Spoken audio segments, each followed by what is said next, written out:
वहीं आज हम सेकंड टॉपिक स्टार्ट करने वाले हैं फार्माकोलॉजी का। ठीक है। जैसे रेस्पिरेटरी ड्रग्स के बारे में पढ़ते हैं, वो कौन कौन सी ड्रग्स होती है जो रेस्पिरेटरी के लिए इस्तेमाल की जाती है, उस पर किस तरह काम करती है, कौन कौन से डिजीज़ के लिए कौन कौन सी ड्रग्स इस्तेमाल की जाती है, इसके बारे में पढ़ते हैं। ये डाउ की पीपीटी है। ठीक है।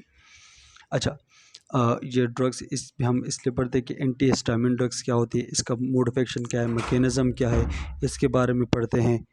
और इसके साथ ठीक है, और अस्थमा के बारे में पढ़ते हैं, COPD, coronary obstructive pulmonary disease, इनके लिए कौन कौन सी मेडिकेशन दी जाती है, इनके बारे में ये पढ़ते हैं। कुछ ऑब्जेक्टिव है इसके। ठीक है। अब फर्स्ट हम पढ़ते हैं कि भाई कफ, कॉमन कोल्ड और एलर्जिक रेनाइटिस के लिए हम कौन सी ड्रग्स इस्तेमाल करते हैं, उसके बारे में पढ़ते हैं।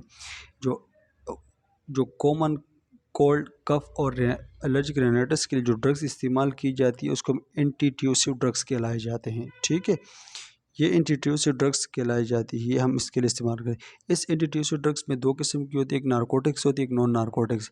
नारकोटिक्स उसे कहते हैं वो ड्रग्स जिसके अंदर नशा मौजूद होता है, तो गुनूदगी जिस ड्रग्स की वजह से होती है उसको हम नारकोटिक्स कहलाए जाते हैं। ठीक है। अच्छा, एंटीट्यूसिव नारकोटिक्स ड्रग्स हम किसके लिए देते हैं और उसकी वजह से क्या क्या होता है। इस ड्रग्स में एक नाम आता है क्यूडाइन के नाम से एक ड्रग्स आती है। इसका मैकेनिज्म क्या होता है, ये क्या कहती है, depress the cough centre in the central nervous system. हमारे सेंट्रल नर्वस सिस्टम के अंदर जो कफ सेंटर है, जहाँ से कफ की स्टिमुलेशन होती है, उस सेंटर को जाके ब्लॉक कर देते हैं। जैसे वो सेंटर को डिप्रेस हो जाता है, ब्लॉक हो जाता है, तो उसको स्टिमुलेशन नहीं मिलती, जिसके नतीजे में खांसी रुक जाती, फिर खांसी नहीं होती। ठीक है। साइड इफ़ेक्ट इस ड्रग से क्या है, रिस्पिरेटरी डिप्रेशन हो सकती है, डिप्रेशन हो सकती है, कॉन्स्टिपेशन, सेडेशन कहते हैं कि वो जिसकी वजह से गुनूदगी भी हो सकती है, थोड़ा सा गुनूदगी वगैरह हो सकती है, डिजीनेस, चक्कर भी आ सकते हैं, हाइपोटेंशन, ब्रेडिकार्डिया और ये अपसेट ये वगैरह हो सकती है। अच्छा, ये ड्रग्स जो होती है हम क्रोनिक ऑब्स्ट्रक्टिव पल्मोनरी डिजीज़ या ड्रग एडिक्ट जो पेशेंट उनको नहीं देते। एंटीट्यूसिव या नॉन नार इसमें ना मैंने बताया था कि एंटीट्यूसिव में नॉन नारकोटिक्स भी आती है। नॉन नारकोटिक्स वो ड्रग्स जिसके अंदर कोई, ये भी खांसी वगैरह कॉमन कोल्ड के लिए इस्तेमाल किए जाते हैं, मगर इसके अंदर कोई नशा नहीं होता। इसका मोड ऑफ एक्शन मैकेनिज्म क्या है, वे suppress the cough reflex by the numbing the stretch receptor in the respiratory tract by the preventing the cough reflex from the being stimulated.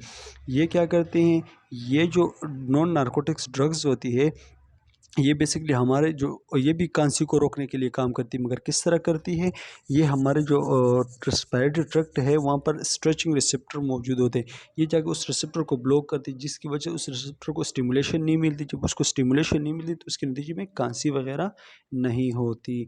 Drugs इसमें कौन सा आता है ना, बेंजोनाइटेट के नाम से ड्रग्स आते हैं, ये नॉन नारकोटिक्स होते हैं। इसकी साइड इफ़ेक्ट क्या हो सकती है, नोज़, वोमिटिंग या हाइपर सेंसिटिविटी रिएक्शन हो सकता है।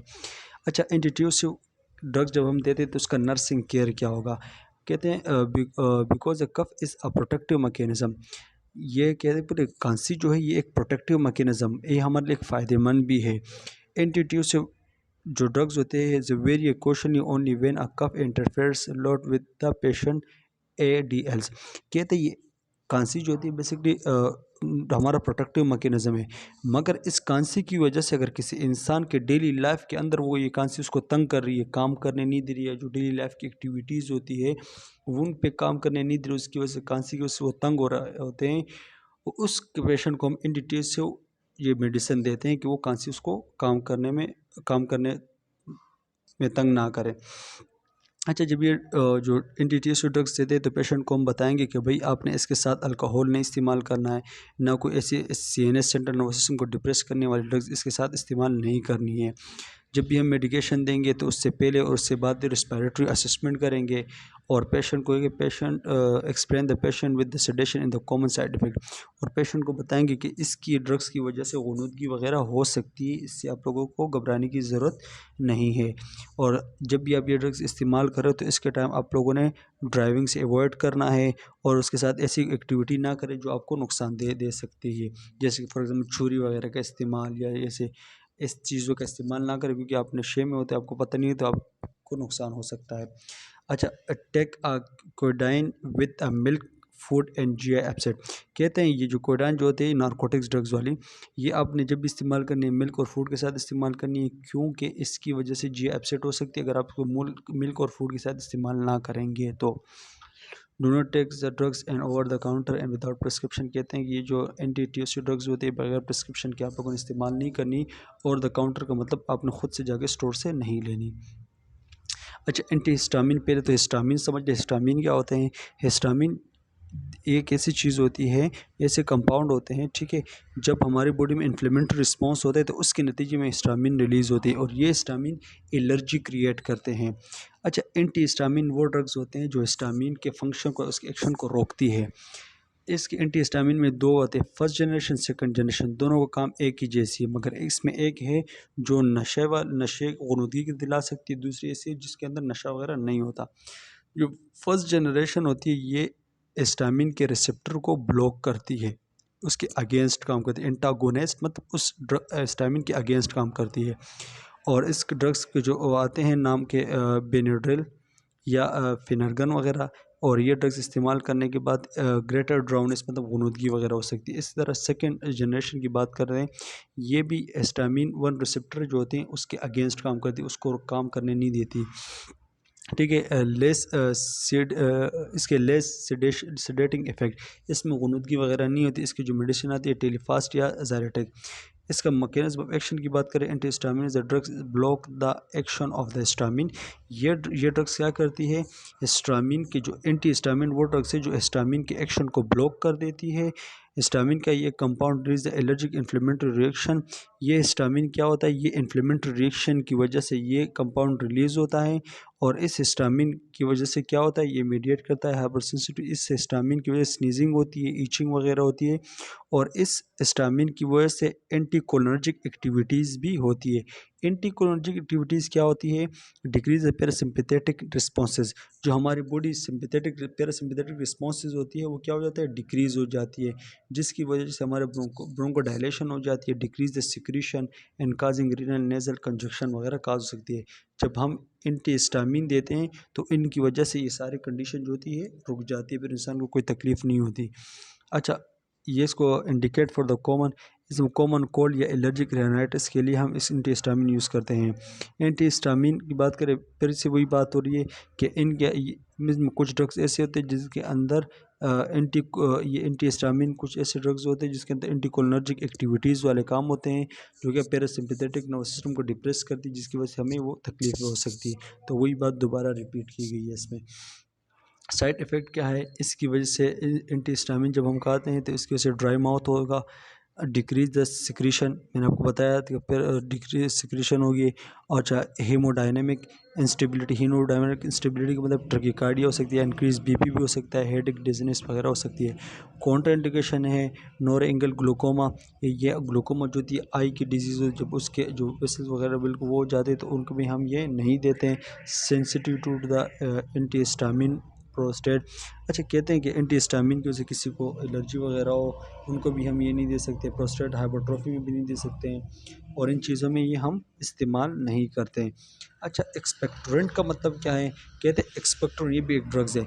एक्सपेक्टोरेंट लिकोफायदा, ये एक्सपेक्टोरेंट भाई वो ड्रग्स होती है जो हमारे चेस्ट के अंदर, लोअर रेस्पिरेटरी के अंदर जो बलगम वगैरह होता है उसको लिकोफाई करती है, निकालती हैं, पढ़ते भी हैं। वे expectorant लिकोफाई the lower respiratory tract secretion, reducing the viscosity of the secretion and facilitate the mucociliary transport of the secretion, making it easier for the patient to the cough and them up। कहते हैं ये expectorant एक ऐसी drugs होती हैं जो हमारे lower respiratory tract के अंदर जो सिक्रीशन होती है उसको क्या कहते हैं? लिकोफाई कर देती है, उसको बिल्कुल पतला कर देती है, और उसकी जो विस्कोसिटी होती है, उसका जो गाढ़ापन होती है उस सिक्रीशन का, उसको भी बिल्कुल पतला कर दी, जिसकी वजह से पतला हो जाती है, फिर वो सिक्रीशन जो होती है फैसिलिटेट होता है, उस ट्रांसपोर्ट होता है, उस जगह से बाहर निकल जाता है और फिर इंसान को खांसी में और सांस लेने में इजी फील होता है। इसका एक्सपेक्टोरेंट का काम ये है कि जो बलगम वगैरह उसको लिकोफाई करना और निकालना। इसकी जो ड्रग्स आती है ग्यूफेंसिन के नाम से आती है। साइड इफ़ेक्ट नोज़िया, वोमिटिंग या हाइपर सेंसिटिविटी ये वगैरह हो सकती है। अच्छा, माइकोलाइटिक माइको का वर्ड्स जो है ये म्यूकस को रिप्रेजेंट करता है, लाइटिक मीन्स ब्रेकडाउन को शो करता है। इसका मैकेनिज्म एक्शन करते हैं ये माइकोलाइटिक ड्रग्स जो होती है, इसका काम क्या है? Break down the chemical structure of the mucus molecules, the mucus become a thinner and more able to remove by the coughing. ये क्या कहते हैं, ये जो हमारा म्यूकस के मॉलिक्यूल जो होते हैं, ये माइकोलाइटिक ड्रग्स जाके उसको ब्रेक डाउन करते हैं। उसका जो केमिकल स्ट्रक्चर म्यूकस का ब्रेक डाउन हो जाता है, बिल्कुल ख़राब हो जाता है, तो वो बिल्कुल थिनर हो जाते हैं, बिल्कुल पतले हो जाते हैं। फिर वो क्या करते हैं, उसको रिमूव करते हैं, कफिंग के ज़रिए रिमूव करवाता है, और जिसकी वजह से सांस लेने में आसानी होती है, प्रॉपर निज़ाम अच्छा हो जाता है। और इसका नाम जो है एसिटाइल सिस्टेन के नाम से इसका ड्रग्स आते हैं। ये उसका एग्जांपल बताया गया, माइकोलाइटिक के जो ड्रग्स आता है उसका एसिटाइल सिस्टेन के नाम से अवेलेबल फॉर्म एच। इसको इन्हेलेशन भी कर सकते हो और इंस्टॉलेशन वे ट्रिकोस्टमी के ज़रिए इसको इन्हेलेशन भी कर सकते हो। ट्रिकोस्टमी के ज़रिए को इंस्टॉलेशन करते हो तो ये 1 से 5 मिनट, 1 मिनट के अंदर या 5 से 10 मिनट के अंदर अपना इफ़ेक्ट काम करती है। ठीक है, तो ये स्लाइड आप लोगों ने जहन में रखनी है, लाजमी रखनी है कि ये ड्रग्स किस में काम करते हैं।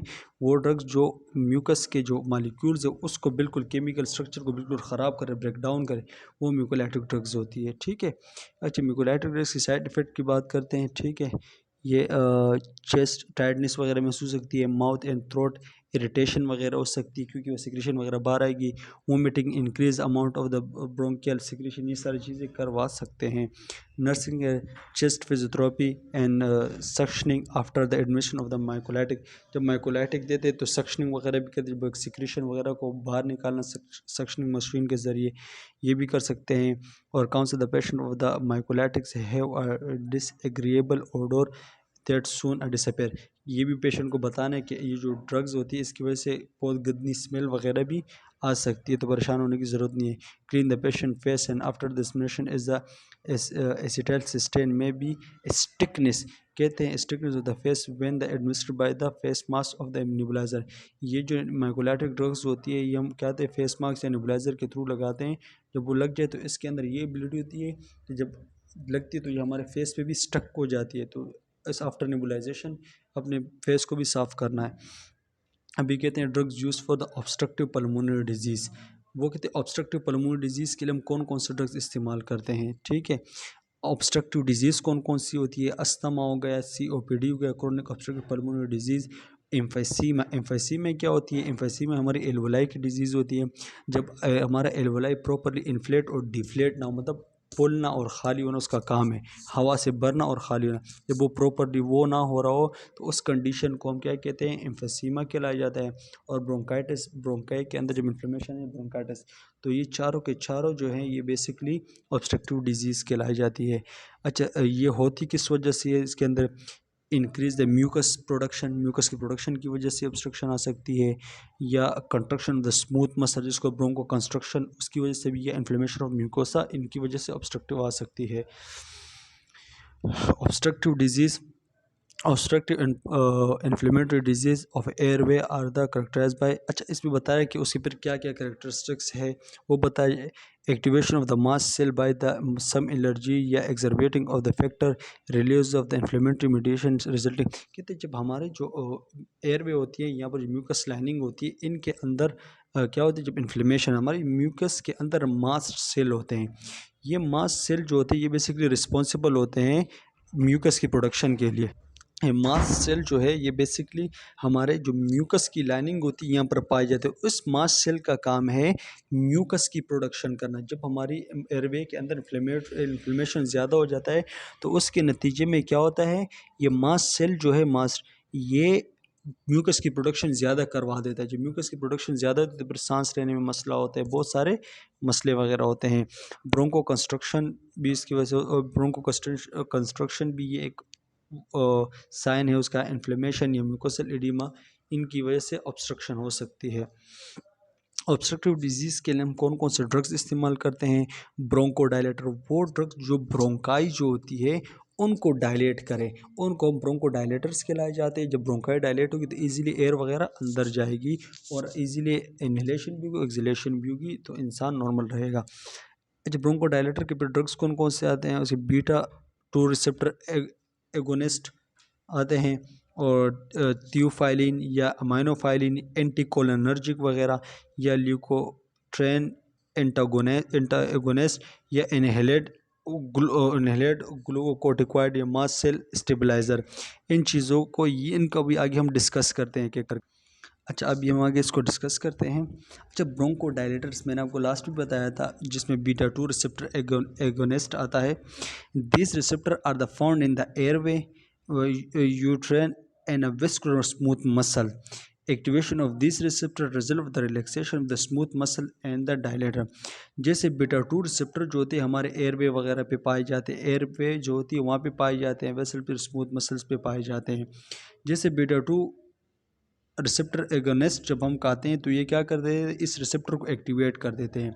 जैसे ये एक्टिवेट हो जाते हैं तो ये स्मूथ मसल को रिलैक्स कर देते हैं और हमारा जो एयरवे है उसको डायलेट कर देते हैं। जब एयरवे स्मूथ मसल रिलैक्स होंगे, एयरवे डायलेट होगा तो प्रॉपरली सांस अंदर जाएगा और बाहर आएगा और नॉर्मलाइज हो जाएगा इंसान। Increase the cerebral transport mucus, इसको भी इंक्रीज करवा देता है कि निकल जाए ये वो म्यूकस है। और reduce the release of inflammatory mediators, और ये क्या कहते हैं, इन्फ्लेमेशन वगैरह को उसको भी क्या करते हैं, उनको भी रिड्यूस करवा देता है। All lead to the improve ventilation, और ये आल जितने भी ये हैं ये सांस लेना और निकालने इन चीज़ों को इम्प्रूव कर देते हैं। ये बीटा 2 रिसेप्टर एगोनिस्ट ये बेसिकली ड्रग्स के नाम होते हैं, ये क्लास होती है उसके फिर ड्रग्स आते हैं।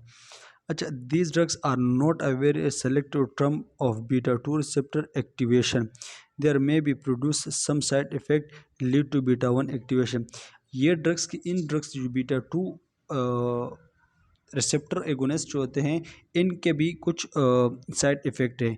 और ये ड्रग्स जो होती है, इस ड्रग्स कभी कभार ये क्या करती है, बीटा 1 रिसेप्टर को भी एक्टिवेट कर देती है। जब बीटा 1 रिसेप्टर एक्टिवेट हो जाता है तो फिर क्या होता है, पल्पिटेशन, क्योंकि ये बीटा 1 पल्पिटेशन होती है। क्यों? क्योंकि ये बीटा 1 रिसेप्टर जो होता है ये हमारे हार्ट में पाया जाता है।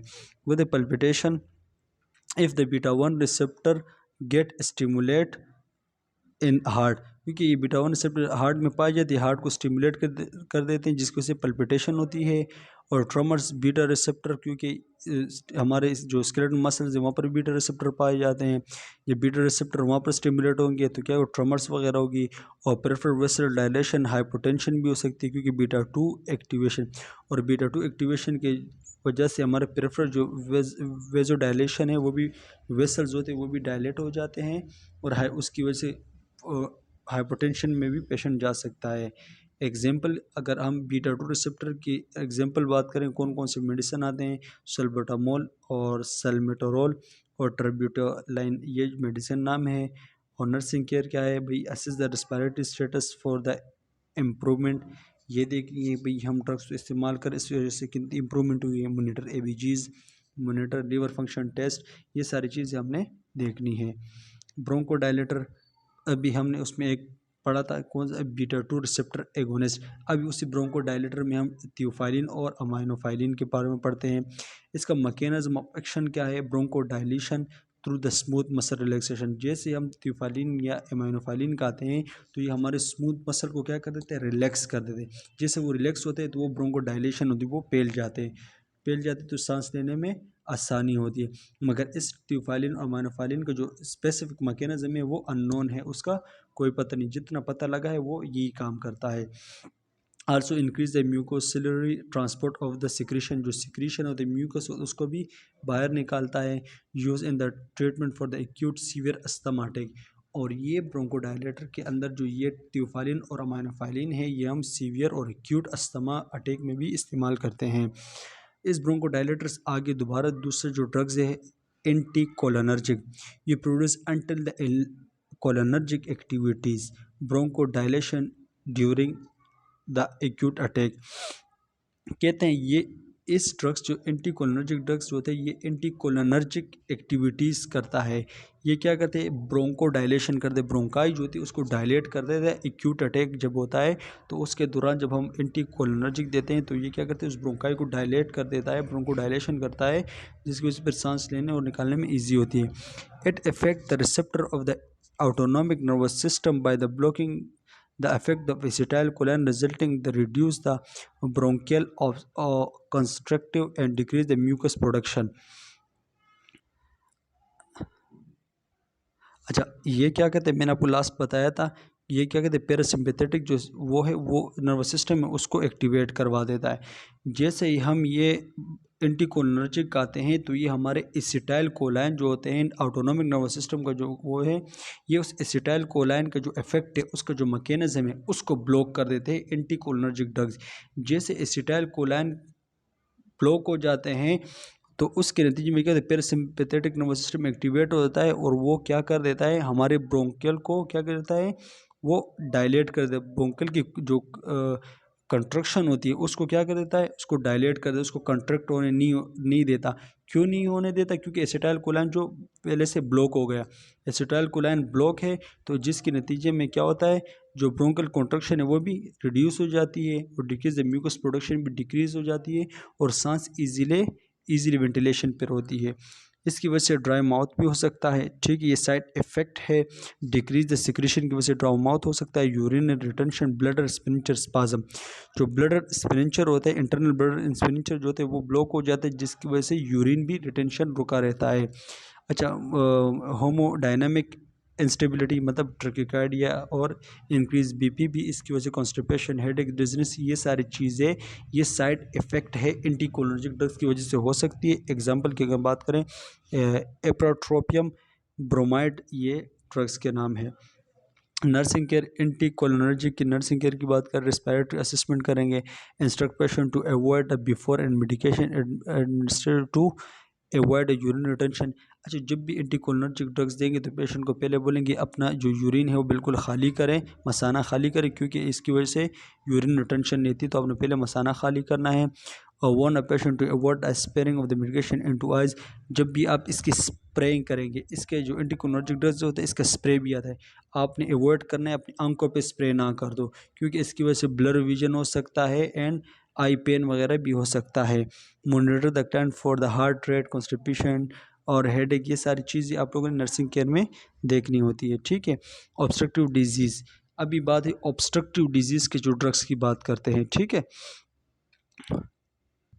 अच्छा ये पहले तो लिकोटाइन एंटागोनिस्ट, पहले तो लिकोटाइन समझो, लिकोटाइन क्या होता है। ये लिकोट्राइन जो होता है बेसिकली ये इन्फ्लेमेटरी मीडिएटर रिसेप्टर होते हैं, ये इन्फ्लेमेशन को बढ़ाते हैं। ये तो इन्फ्लेमेशन को कम करने के लिए हम क्या देते हैं, लिकोट्राइन एगोनिस्ट देते हैं, एंटागोनिस्ट देते हैं।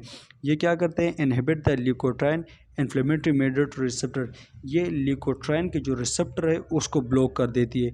जब लिकोट्राइन के रिसेप्टर ब्लॉक हो जाते हैं जिसके नतीजे में डिक्रीज़ हो जाती है इन्फ्लेमेटरी प्रोसेस जो होता है वो डिक्रीज़ हो जाता है और decrease the bronchial oedema and construction भी रिड्यूस हो जाती है। मैंने आपको बताया था कि लिकोट्राइन जो होते हैं ये इन्फ्लेमेटरी प्रोसेस जो होते हैं उसको इंक्रीज़ कर देते हैं, तो हम इसके लिए इन्फ्लेमेशन रिस्पॉन्स को डिक्रीज़ करने के लिए लिकोट्राइन एंटागोनिस्ट देते हैं। अच्छा, often use on the mild and moderate asthma with the steroid to the improve the management. ये माइल्ड मॉडरेट अस्थमा के लिए भी यूज़ किया जाता है बाज़ औक़ात। इसमें बताया एग्जाम्पल दिया गया है, लिकोट्राइन के एग्जाम्पल दिए गए मोन्टेलोकास्ट और जेफ्रोलोकास्ट, ये एग्जाम्पल है इस ड्रग्स के। और इसके साइड इफ़ेक्ट है hypersensitivity to reaction, GI disruption, ये वगैरह हो सकती है। ठीक है, अच्छा नर्सिंग कंसल्टेशन की बात है, should be the administration 1 hour before A meals and 2 hour after the meals because food decrease the absorption of this drugs. क्या कहते हैं भाई, जब भी आपने ये ड्रग्स, ये मोटोलोकास्ट वगैरह जो ड्रग्स है ये आपने जब भी देनी है तो 1 घंटा खाने से पहले या 2 घंटा खाने के बाद देनी है, क्योंकि जब आप इसको खाने के साथ देंगे तो इसकी वजह से ये वो खाना खुराक क्या करती है, इसकी ऑब्जर्प्शन को रोक देता है, कम कर देता है, तो इसलिए आपको पहले या बाद में देनी है खाने से। अच्छा, फिर कहते हैं monitor PT and INR closely are IR take in a patient who zafirlukast या मोन्टेलोकास्ट एंड वारफरिन टुगेदर। कहते हैं जब अगर आपने ये मोन्टेलोकास्ट या ज़ीफेरलोकास्ट जो होती है ये आपने अगर वारफरिन के साथ देनी, वारफरिन के साथ एक साथ देनी है, तो आपने पेशेंट का पीटी और INR देखना है। पीटी INR टेस्ट होता है, पीटी मतलब प्रोथ्रोम्बिन टाइम और INR मतलब इंटरनेशनल नॉर्मलाइजिंग रेट, ये होते हैं। ये आपने कब चेक करें, जब आप इन दोनों ड्रग्स को एक साथ देंगे। Monitor LFTs if drug is use for the month और मोर। अगर आप इस मंडोलोकास ड्रग्स को 1 महीने या 1 महीने से ज़्यादा वक्त के लिए इस्तेमाल करेंगे तो आप लोगों ने एलएफटीज़ देखनी, लीवर फंक्शन टेस्ट फिर करना है कि इस ड्रग्स की वजह से लीवर पर कोई इफेक्ट तो नहीं हुआ है। अच्छा, ऑब्स्ट्रक्टिव डिजीज़ की बात अगर फिर इसमें कौन सा ड्रग्स 5 दूसरा glucocorticoid.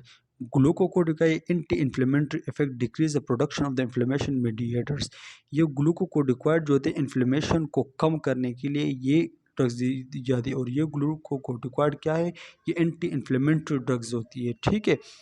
Decrease the production of the inflammation mediator, उनको इन्फ्लेमेशन को कम करती है। Reduce the oedema by the decreasing the capillary and permeability, ये एडिमा को भी रिड्यूस करवाती है। नॉट वेरी फास्ट एक्टिंग, ये ग्लूकोकोर्टिकॉइड जो होता है ये इतना अच्छा काम नहीं करता, but they prevent the exacerbation of the asthma. मगर ये जो ग्लूकोकोर्टिकॉइड है ये अस्थमा से इंसान को बचाता है, उसको बढ़ने से बचाता है, अस्थमा को मज़ीद बढ़ने से बचाता है। नॉट फॉर सिम्टमेटिक रिलीफ और एक्यूट अस्थमिक अटैक, ठीक है। उसकी एडमिनिस्ट्रेशन की बात करें, गिव इन्हेलेशन के थ्रू भी दे सकते हैं, पर ओलरी भी दे सकते हैं, आईवी भी आप इसको दे सकते हैं। साइड इफ़ेक्ट क्या है, एब्डोमिनल डिस्ट्रेस, एनोरेक्सिया हो सकता है, भूख का कम लगना, और उसके साथ क्या कहते हैं अम्यूनो सप्रेसेंट, इसकी साइड इफ़ेक्ट है, अम्यूनो सप्रेशन भी हो सकती है। ओरल या फंगल इन्फेक्शन या हाइपरग्लाइसीमिया कहते हैं ग्लूकोज में ब्लड के अंदर ग्लूकोज के लेवल बढ़ जाने को, ये हो सकता है, साइड इफ़ेक्ट है, ये इस ग्लूकोकोर्टिकॉइड ड्रग्स की वजह से हो सकते हैं। अच्छा, ग्लूकोकोर्टिकॉइड की बात, nursing consultation teach the patient about the correct use for the this medication. अच्छा, कहते हैं जब भी आपने ग्लूकोकोर्टिकॉइड दिन पेशेंट को बताना है तो आप इसको जिस टाइम पे बताया गया उस टाइम पे आप लोगों ने इसको इस्तेमाल करना है। Advise the patient to avoid using more dose what is the prescribe, और पेशेंट को बताना है कि भाई जो डोज डॉक्टर ने प्रिस्क्राइब किया गया है उस डोज के मुताबिक आप लोगों ने इसको इस्तेमाल करना है। और पेशेंट को बताना है कि इसकी वजह से माउथ जो होता है ड्राई वगैरह हो सकता है। We counsel the patient to rinse mouth after the using inhaler and the maintain good oral hygiene to minimize to risk for the fungal infection. कहते हैं कि पेशेंट को बोलना है जब भी आपने ये इनहेलर वगैरह इस्तेमाल करना है उसके बाद अपने मुंह को बिल्कुल साफ़ सुथरा करना है और मज़ीद अपने आप को इन्फेक्शन वगैरह से बचाना है। और observe the patient for the sign of the other infection and explain the precaution to avoid any other body infection. अगर कोई ऐसा आप लोगों ने कोई ऐसा इन्फेक्शन वगैरह उसके मुंह के सराउंडिंग या कोई ऐसी चीज़ देगी या कोई और ऐसा इन्फेक्शन देगा तो आपने उसके बारे में बताना, उसके प्रिकॉशन के बारे में बताना, उससे आप लोगों ने किस तरह एहतियात करना है कि वो मज़ीद उसकी बॉडी इन्फेक्शन ना हो किसी और प्रॉब्लम की वजह से। मोनीटर ब्लड ग्लूकोज लीवर को आप लोगों ने मोनीटर करना है, ये सारी चीज़ें करनी होती है, ठीक है। अब इससे मास्ट सेल स्टेबलाइज़र की अगर हम बात करते हैं तो ये anti inflammatory agent that stabilize the mast cell, ये भी एंटी इन्फ्लेमेटरी एजेंट, ये भी इन्फ्लेमेशन को कम करने वाली ड्रग्स होती है। मास्ट सेल स्टेबलाइज़र जो होते हैं ये भी क्या होती है, इन्फ्लेमेशन को कम करने वाली एजेंट होती है। अच्छा, और ये क्या कहते हैं, inhibition the release of the histamine और leukotriene and other mediator responsible for the inflammation. ये क्या करती है, वो चीज़ें जो इन्फ्लेमेशन को बढ़ाती है ये जाके उन पर काम करती है, उनको इन्फ्लेमेशन होने से रोकती है कि वो ना रिलीज़ हो तो वो इन्फ्लेमेशन ना काज करे। और they are also use for the chronic asthma management and not effective in acute attack. और ये क्या कहते हैं, ये कहते हैं भाई आप इसको अस्थमा के लिए भी इसको यूज़ वगैरह कर सकते हो, ठीक है। और mechanism of action prevent to the release of broncho constrictive and inflammatory substances when the mast cell are the confirmed with the allergies.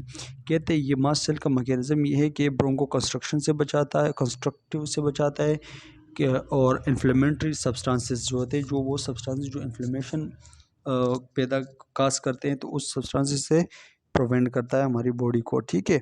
और ये इसका एक्शन ऑफ मैकेनिज्म है, मोस्ट एडमिनिस्ट्रेड वे इनहेलेशन रूट। ज़्यादातर जो ये मास्ट सेल इंस्टेबलाइज़र जो होते हैं ये इनहेलेशन के रूट पे दिए जाते हैं। और इसका एक मास्ट सेल स्टेबलाइज़र के एक मेडिसिन की एग्जांपल दी गई है क्रोमोलाइन या इंटल के नाम से। साइड इफ़ेक्ट क्या है, स्टेनिंग या burning of the nasal mucosa, irritation of the throat ये हो सकता है, एंड नोजल कंजेशन वगैरह हो सकती है। ये हुई ड्रग्स दोबारा उस जो हमने लास्ट पढ़ी उस ड्रग्स को दोबारा एक्सप्लेन किया है, वन लाइन के अंदर एक्सप्लेन किया है कि एंटी हिस्टामिन रिसेप्टर एंटागोनिस्ट क्या करते हैं, block the release of the action of the histamine. ये ड्रग्स जो होते हैं हिस्टामिन को रिलीज होने से रोक देते हैं, वो ब्लॉक हो जाते हैं, जिसकी वजह से फिर इंसान को मज़ीद, और ये हिस्टामिन क्या करते हैं, कब रिलीज़ होते हैं, ये इन्फ्लेमेशन प्रोसेस होता है उसकी वजह से रिलीज़ होता है, और इसकी वजह से फिर ब्रोंको कंस्ट्रक्शन वगैरह ये सारी चीज़ें होती है, या कफिंग या ईचिंग वगैरह स्नीजिंग होती है। तो इन सारी चीज़ों से ये एंटी हिस्टामिन या रिसेप्टर एंटागोनिस्ट जो होते हैं ये काम करती है। और एक्सपेक्ट्रोन हमने पढ़ा था कि वही facilitate the mucocellular transport of secretion, जो सिक्रीशन होती है उसको क्या करती है, लिक्विफाई करती है और उसको ट्रांसपोर्ट करती है, बाहर निकालती है।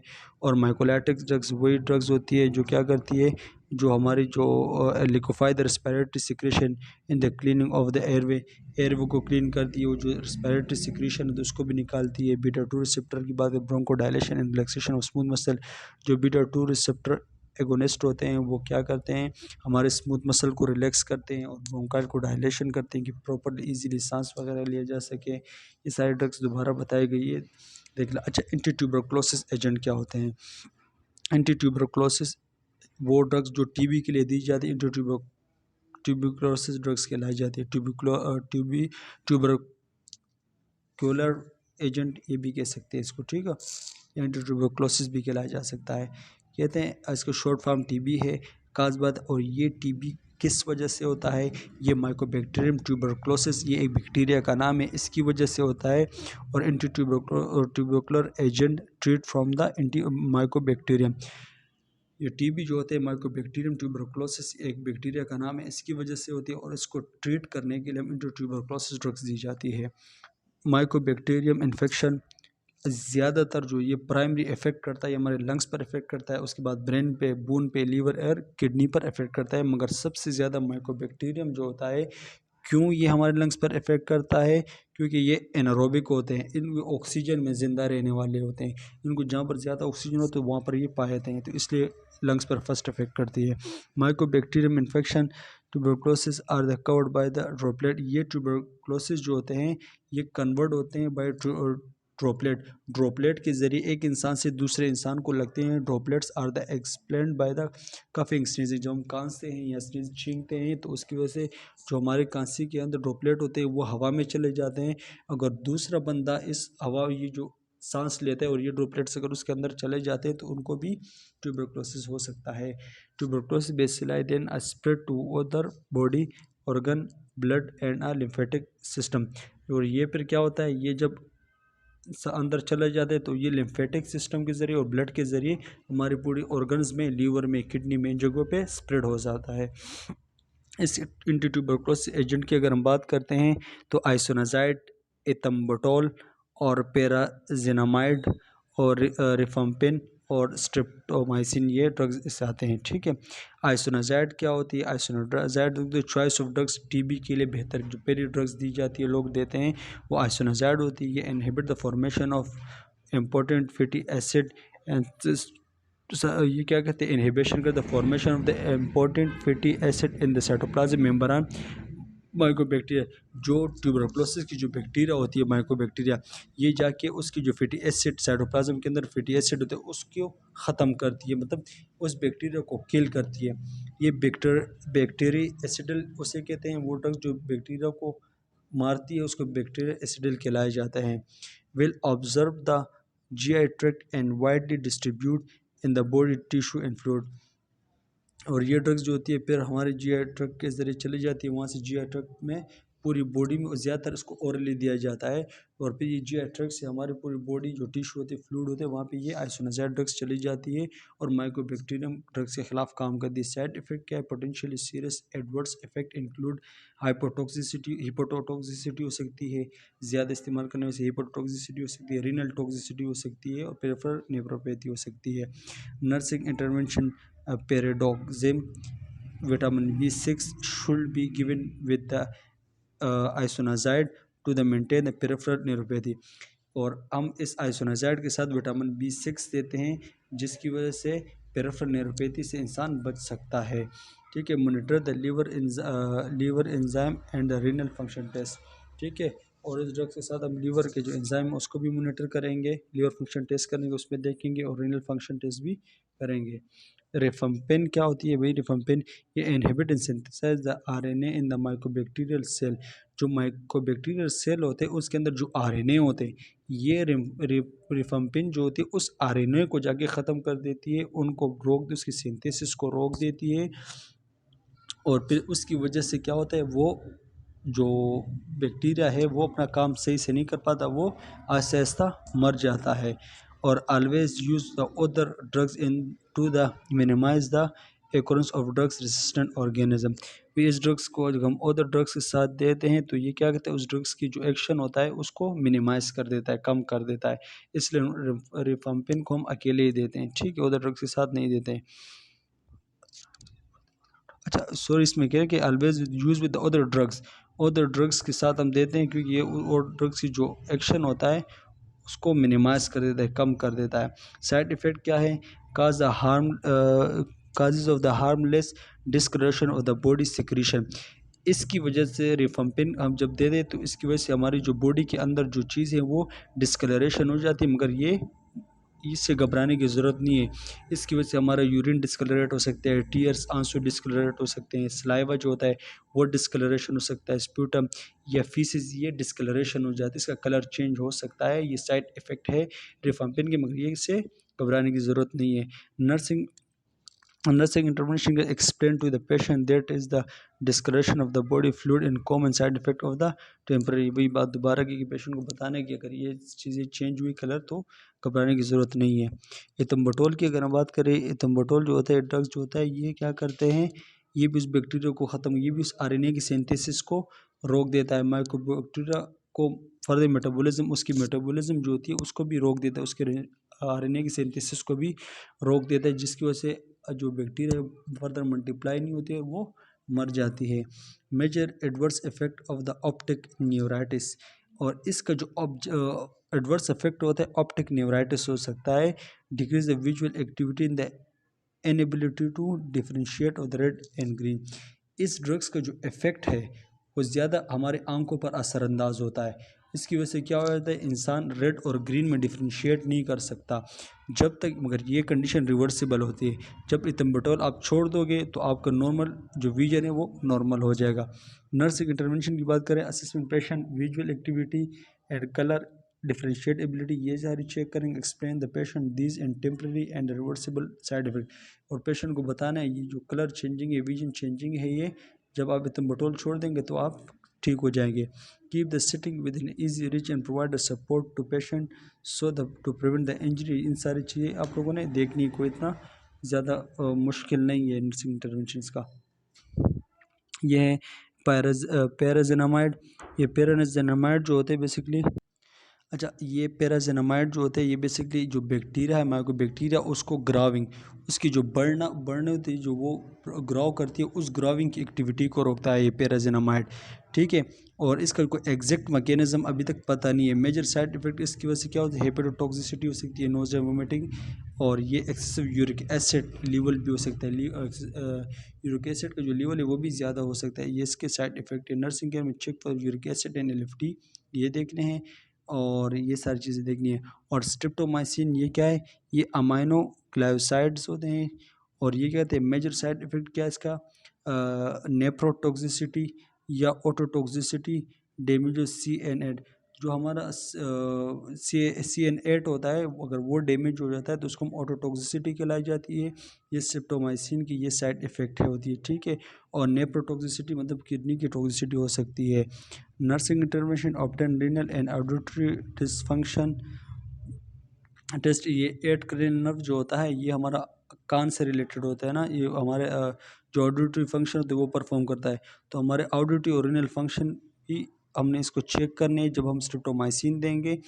और maintain the strict intake and output, ये सारा इनटेक और आउटपुट, जितना वो पानी पी रहे, जितना उसका यूरिन निकले, उन चीज़ों को हमने मोनिटर करना होगा, ठीक है। क्योंकि ये हमारे रीनल पर अफेक्ट करता है। यहाँ तक हमारी वीडियो क्लोज की, आई होप आप लोगों को समझ आ गया होगा, और इंशाल्लाह आप इसको अच्छी तरह से देख लें, ये बेस्ट होगी आप लोगों के लिए। जज़ाकल्लाह।